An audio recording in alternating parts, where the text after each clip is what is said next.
কিরে, তোর মুখটা দেখে কিরকম লাগছে? তুই কি কোনো কারণে চিন্তিত?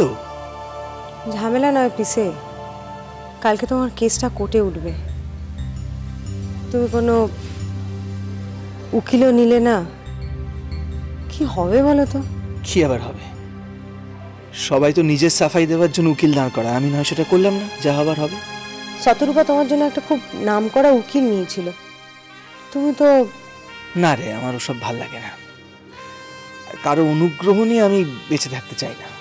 I don't need anybody. দেখো পিসে, আমাকে তো তোমার বিরুদ্ধে চার্জশিট বানাতে হয়েছে, আমি তো পুলিশ হয়ে তোমায় ছেড়ে দিতে পারি না। আমি জানি। তুই কি এনে মন খারাপ করছিস নাকি? একদম করিস না। তোর যা ডিউটি তুই সেটাই কর, আমাকে নিয়ে ভাবিস না। দেখো পিসে, আমি আমি এখন জানি যে তুমি নির্দোষ। এখন যদি কোর্টে তোমার সাজা হয়ে যায় তাহলে? দোষী সাব্যস্ত হলে সাজা তো হবেই। কিন্তু তুমি তো পিসিকে খুন করোনি, তা তুমি যে নির্দোষ সেটা তুমি প্রমাণ করতে চাও না? কার কাছে করব? কিসের জন্য করব? কার কাছে প্রমাণ করবো আমি নির্দোষ? বল, কে আছে আমার? ভেরি টায়ার্ড পড়ি, ভেরি ভেরি টায়ার্ড। আমার কি মনে হয় যে আমার বাঁচার ইচ্ছেটাই চলে গেছে। এই জীবনটা আমি আর টানতে পারছি না। না পিসে, না গো, তোমার কথা আমি সায় দিতে পারছি না। তুমি নির্দোষ, তুমি কিছু করোনি। আর যদি তুমি জেলে চলে যাও, সেটা হতে পারে না। আমাকে কিছু একটা করতে হবে। কি করবি তুই? তুই কিচ্ছু করতে পারবি না। দেখা যাক, কোনো একটা উপায় তো আমায় খুঁজে বার করতেই হবে। না বান্টি, আমি পারি না বাবা, এভাবে দৌড়তে আমি পারি না। ওরে বাবা রে, বান্টি দিদির অসুস্থ না? অসুস্থ তো আমি? তাহলে খালি দৌড় করা, আমাকে খালি দৌড় করা। বান্টি শোনা, লক্ষ্মী দুধটা খেয়ে নে, আয় আয় আয়। না না, আমি দুধ খাবো না, দুধ খেলে আমার বমি হয়। ওয়াক ওয়াক বমি হয়? হোক বমি, দুধ তোমায় খেতেই হবে, খেতেই হবে। খাবো না। দেখি তো কেমন করে খাবে। আমি পারি দৌড়তে বান্টি, হাড়গোড় বেরিয়ে গেছে কিছু না খেয়ে খেয়ে। আমার ঠিকই আছে। তাই দেখি তো কেমন ঠিক আছে। ঠিক আছে, এই তো ধরে ফেলেছি। একটা যেতে পারবে না। চুপ করে বসো, লক্ষ্মী ছেলের মতো একটা ঢোক, এক ঢোক শোনা। এই তো, হ্যাঁ এবার বলো তো তোমার ভালো আন্টির গল্প। আমি তো দুধ খাওয়াই, খুব খারাপ। ভালো আন্টি কি খাওয়াতো? ভালো আন্টি আমার খুব ভালো ভালো খাবার খাওয়াতো। কি কি খাওয়াতো? পিৎজা, বার্গার, তারপর চকলেট, জুস। জুস আর আর আর আর মিষ্টি আর চকলেট। তা না, তোমরা খালি দুধ দুধ দুধ। তাই বোধহয় আন্টিটা এত ভালো। আন্টি তোমার মাকে মেরে তোমায় কিডন্যাপ করে নিয়ে গেছে শুধু চকলেট আর পিৎজা খাওয়াতো বলে আন্টি ভালো? হ্যাঁ না না আন্টি, মাকে মেরে নিয়ে যায়নি, মাকে দুটো গুন্ডা মেরে নিয়ে চলে গেছিল। মানে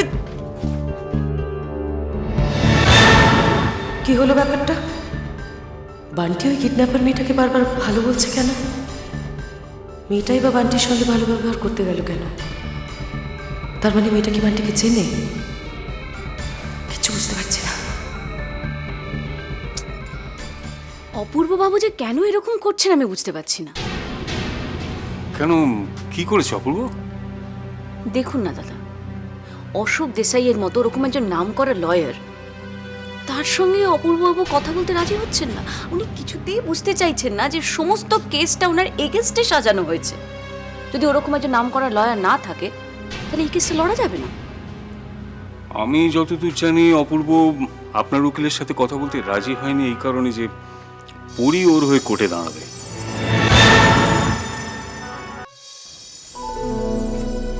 অপূর্ব বাবুর হয়ে পরি কোর্টে দাঁড়াবে? হ্যাঁ, পরি তো এর আগেও অপূর্বর হয়ে দাঁড়িয়ে ওকে ছাড়িয়ে এনেছিল, এবারও পরি দাঁড়াবে, আর আমরাও সেটা চাই। হ্যাঁ সেটা ঠিক আছে দাদা, আপনারা চান, কিন্তু আমার ধারণা কোর্ট এটা অ্যালাউ করবে না। কেন অ্যালাউ করবে না কেন? আর পরি তো উকিল, মানে রেজিস্টার্ড উকিল। দেখুন, তাও কিন্তু কোর্ট রাজি হবে না, কারণ পরি নিজে অপূর্ববাবুর চার্জশিটে সই করেছে। সে এই কেসটার ইনভেস্টিগেটিং অফিসার। সে কি করে কোর্টে দাঁড়িয়ে সওয়াল জবাব করবে? পোস্টটা তো একজন সরকারি কর্মী, এই পদে থেকে সে তো সওয়াল জবাবটা করতে পারে না। আপনি আপনি ঠিক জানেন এটা করা যায় না? হ্যাঁ হ্যাঁ, আমি শিওর এটা করা যায় না। আর আমার তো মনে হয় পরিও এই ব্যাপারটা জানে। পরি জেনে শুনে এত বড় ভুল করবে? ভুল তো মানুষেরই হয় দাদা। আর তাছাড়া পরির কি বা এমন বয়স?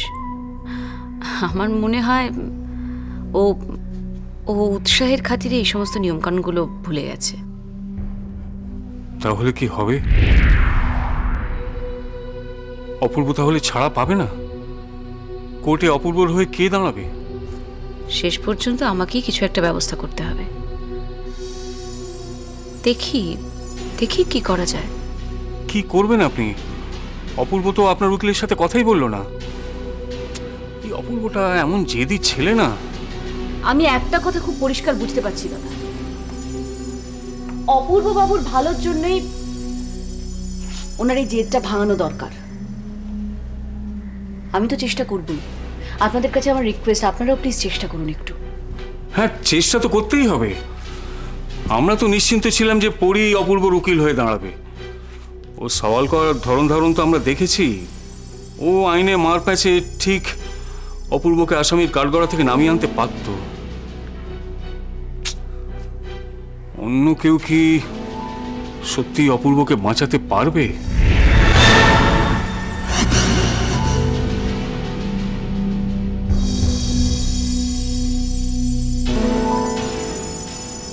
মাননীয় এসপি সাহেব, বাসতলা থানা স্পেশাল অফিসার পরি চৌধুরী ও আমার বাসতলা থানার সহকর্মীরা, আজ এই বাসতলা থানা স্পেশাল অফিসার পরি চৌধুরী তার ব্যক্তিগত কাজের লেগা পুলিশের চাকরি ছাইরা চলে যেতেছেন।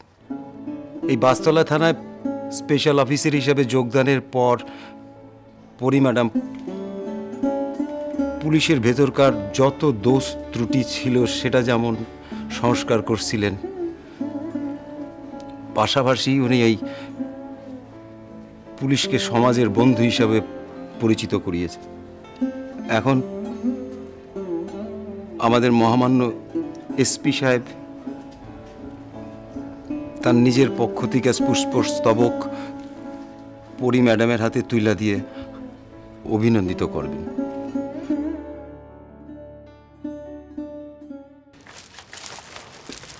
Thank you.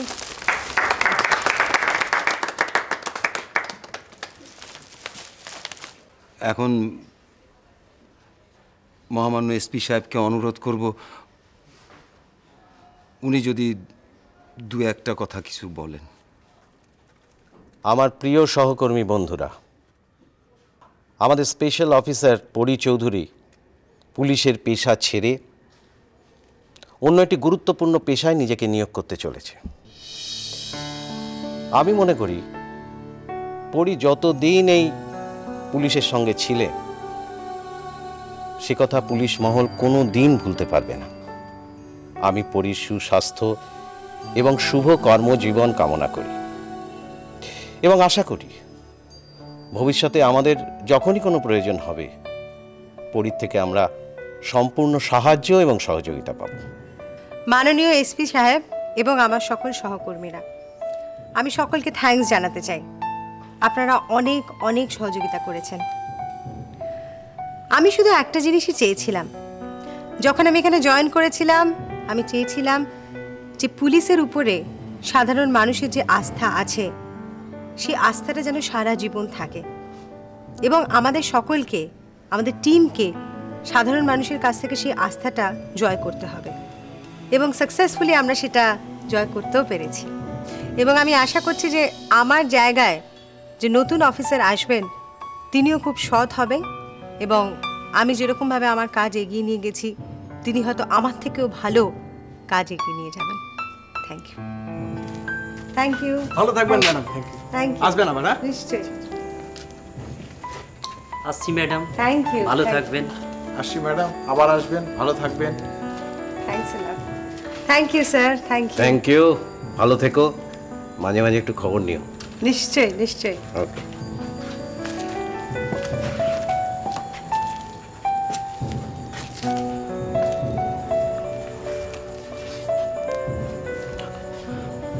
ভুলে যাবেন না তো ম্যাডাম? কি বলেন, আপনাকে ভুলতে পারি? যখন দরকার পড়বে আবার ফোন করব, আবার চলে আসবো। আর খুব ভালো থাকবেন, আপনি খুব ভালো মানুষ, ভালো থাকার চেষ্টা করবেন। আসি। না না না, আপনি এটা কি বলছেন বিশাখা দেবী? আমি কিছু বুঝতেই পারছি না। আপনি এরকম কেন করছেন বলুন তো? বাচ্চাদের মতো বাচ্চা ছেলেরা যেরকম ওই যে পিং পং বলগুলো নিয়ে লোফালোফি খেলে না, আপনি তো অপূর্ব মিত্রকে নিয়ে লোফালোফি খেলছেন। আমি কিছু বুঝতেই পারছি না। এর আগে আপনি একবার আমার কাছে এলেন, আমি আপনার সমস্ত কথা বিশ্বাস করলাম, বিশ্বাস করে অপূর্ব মিত্রের এগেনস্টে ওই বিয়ের প্রতিশ্রুতি দিয়ে সহবাসের চেষ্টা এরকম একটা অভিযোগ নিয়ে এসে 376 ধারায় মামলা লড়লাম। আপনি নিজে অপূর্ব মিত্রের শাস্তি চেয়েছিলেন কি? চেয়েছিলাম, সেটা তো হয়ে গেছে, সেই চ্যাপ্টারটা ক্লোজ। আমি চেয়েছিলাম অপূর্বর শাস্তি হোক, কিন্তু হয়নি তো। ওহো, আপনি তো বলেই খালাস, কিন্তু আমার অবস্থাটা একটু ভাবুন। ওই কেসটা লড়তে গিয়ে আমার কি হয়েছিল বলুন তো? বাবা রে বাবা, মানে সে সমস্ত দিনের কথা তো আমি ভাবতে পারছি না এখন। আমার রাতের ঘুম উবে গিয়েছিল।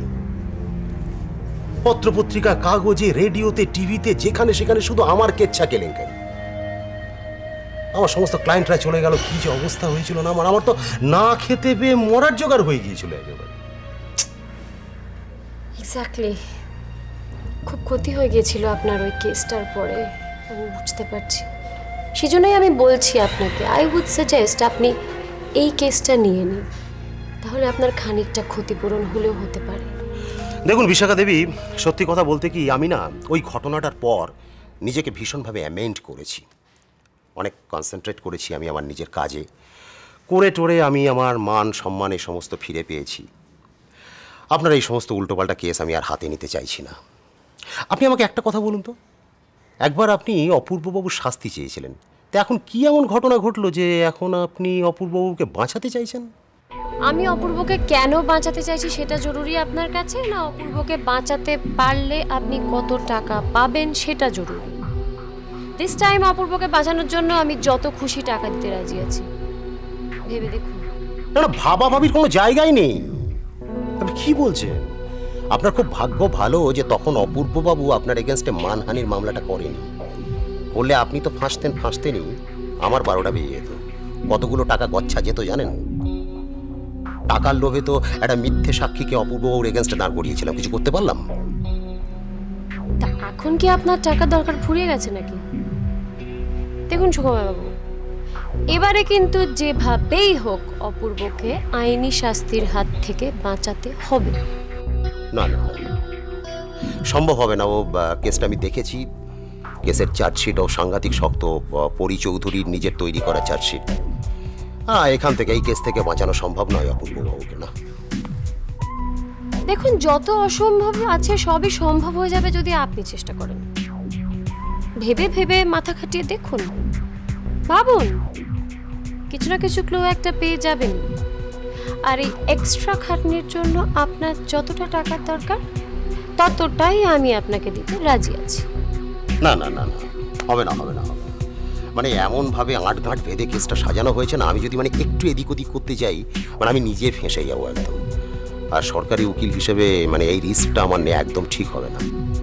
সরি, আমাকে মার্জনা করবেন। মানে অপূর্ববাবু শাস্তি হবেই। সেকেন্ড টাইম আর এই কথাটা আপনি মুখে উচ্চারণ করবেন না। অপূর্বর যদি শাস্তি হয় তাহলে আপনি যাতে আর সারা জীবনে কোনো দিন কোর্টে দাঁড়াতে না পারেন সেই ব্যবস্থা আমি করব। আপনি কি থ্রেট করছেন নাকি আমাকে? যদি থ্রেট ভাবেন তাহলে তাই। আমি আবার আপনাকে অনুরোধ করছি, অপূর্বকে বাঁচান, ওকে ছাড়িয়ে আনুন। তার বিনিময়ে যত টাকা আপনি চান আমি দেব।